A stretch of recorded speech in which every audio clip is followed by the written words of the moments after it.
নমস্কার বন্ধুরা, আমি রূপা। সবাইকে জানাই রূপার হেলদি হেসেলে স্বাগত। আশা করি সবাই ভালো আছেন। আজ আমার রেসিপি পুঁই শাকের চচ্চড়ি। আজকের রেসিপির জন্য আমি নিয়েছি পুঁই শাক 300 গ্রাম, যেটা আগে থেকেই কেটে রেখেছি। নিয়েছি 150 গ্রাম কুমড়ো, 100 গ্রাম আলু, 100 গ্রাম বেগুন আর 2টো কাঁচা লঙ্কা। আনাজগুলোকে আগে থেকেই কেটে রেখেছি আর লঙ্কাটা চিড়ে রাখা আছে। নিয়েছি 16 পিস বড়ি। মশলার মধ্যে নিয়েছি জিরে গুঁড়ো 1 চামচ, হাতে গুঁড়োনো, এটা আমি যেহেতু হেলথ কনসাস, এগুলো সমস্তই হাতে পেস্ট করা। নিয়েছি 1 চামচ সর্ষে বাটা, হলুদ বাটা, আদা বাটা, আর এখানে নিয়েছি নুন আর 5 ফোড়ন। গ্যাসে চাপিয়ে দিয়েছি। এবার তেল দিয়ে দেবো পরিমাণ মতো।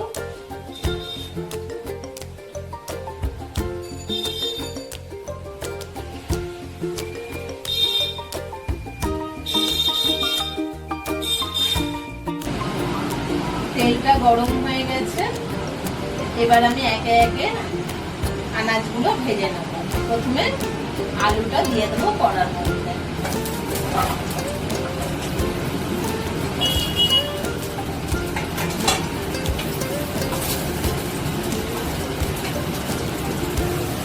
আলুটা ভাজার সময় অল্প করে নুন দিয়ে দেবো, যাতে নরম হয়ে যায় ভাজার সময়।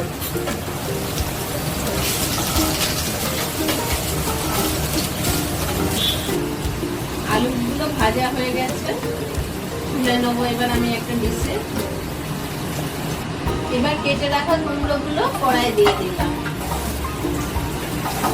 দিয়ে এগুলোকেও হালকা করে ভেজে নেবো।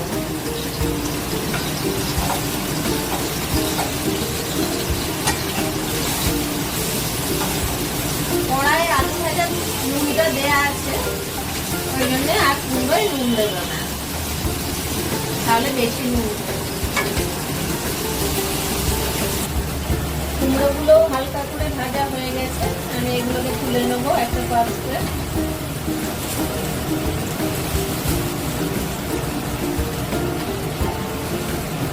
এবার বেগুনগুলোকেও হালকা করে আমি ভেজে নেবো, কড়াই দিয়ে দেবো।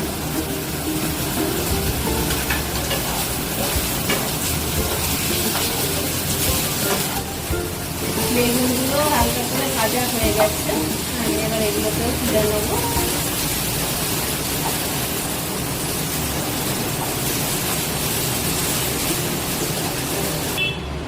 বড়ি ভাজার জন্য এবার আমি কড়াই তেল দিয়ে দিচ্ছি।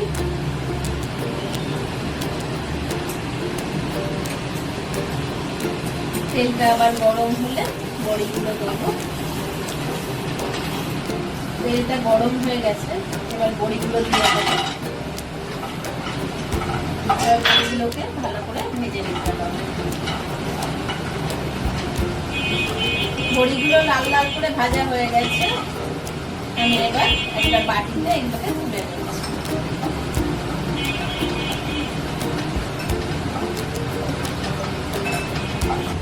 মশলা করার জন্য আরেকটু আমি তেল দিয়ে নেবো, 1 চামচ মতো তেল দিয়ে নিলাম। 5 ফোড়নগুলো কড়াই দিয়ে দিচ্ছি। তেলটা আমার যথারীতি গরম হয়ে গেছে।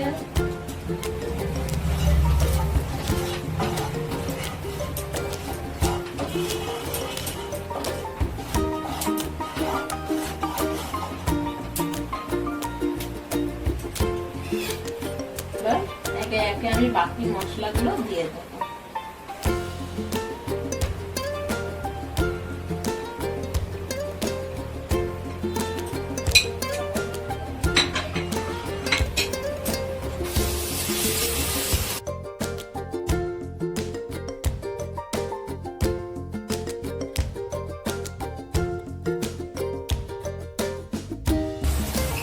মশলাটা আমার কষে নেওয়া হয়ে গেছে, একটা সুন্দর ফ্লেভার বেরোচ্ছে, কাঁচা গন্ধ আর নেই এর মধ্যে।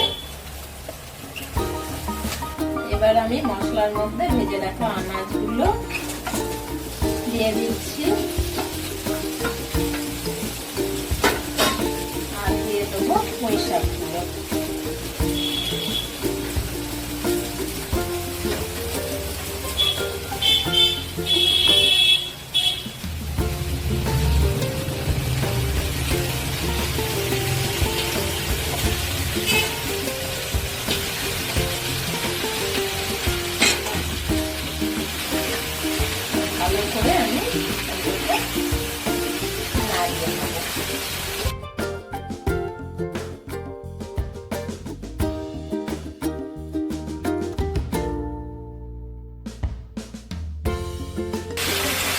পুঁই শাকগুলো কষা হয়ে গেছে ভালো করে। এবার আমি এর মধ্যে অ্যাড করবো পরিমাণ মতো নুন আর চিড়ে রাখা লঙ্কা দিয়ে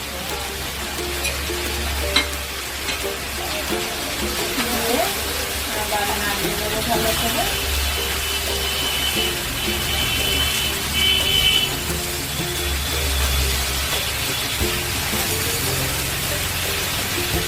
দিয়ে আমি পরিমাণ মতো এবার জল দেব।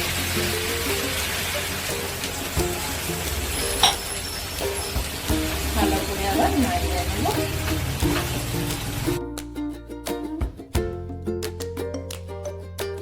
কড়াটা আমি এবার 5 মিনিটের জন্য চাপা দিয়ে রাখবো। 5 মিনিট হয়ে গেছে, ঢাকাটা এবার খুলে নিচ্ছি। দেখবো আনাজগুলো গলে গেছে কিনা। হ্যাঁ, সবগুলো গলে গেছে। এবার আমি এতে অ্যাড করব 1 চামচ চিনি,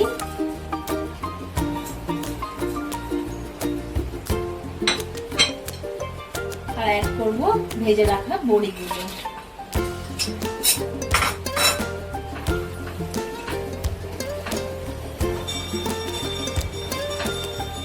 চিনিটা মিশিয়ে দিচ্ছি ভালো করে।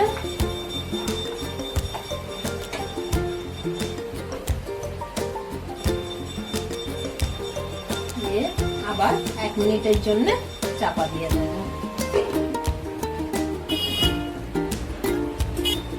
1 মিনিট হয়ে গেছে, এবার আমি ঢাকাটা খুলে নিলাম। বাহ, সুন্দর তৈরি হয়ে গেছে আমার নিরামিষ পুঁই শাকের চচ্চড়ি। রেসিপিটা কেমন লাগলো আমাকে অবশ্যই কমেন্ট সেকশনে জানাবেন, তাতে আমার খুব ভালো লাগবে। আর আমার চ্যানেলে নতুন হলে লাইক, শেয়ার ও সাবস্ক্রাইব করতে একদম ভুলবেন না। Thank you.